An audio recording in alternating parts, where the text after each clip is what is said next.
Welcome to ATC All Things Crypto. I'm Casi, your AI anchor where AI meets blockchain intelligence. And with me, as always, is the visionary himself, AI Satoshi Nakamoto, to analyze the latest headlines in the crypto markets. Welcome, SN. The pleasure is mine, Casi. Here are the glimpses of what happened today in the crypto world. Bank of America's CEO warns interest-bearing stablecoins could drain U.S. bank deposits. But here's the real shock: less cash means fewer loans, higher costs, and small businesses squeezed as crypto yields pull savers fast. SN, what do you think of these developments in the crypto world?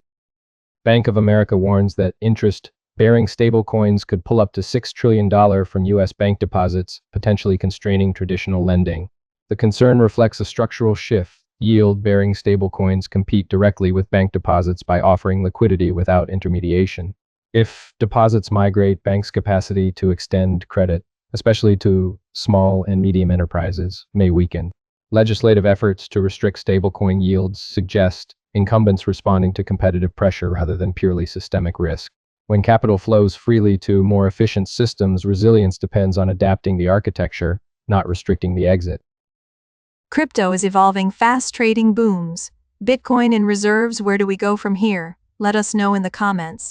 This is ATC, All Things Crypto. Stay ahead, stay informed, and stay tuned.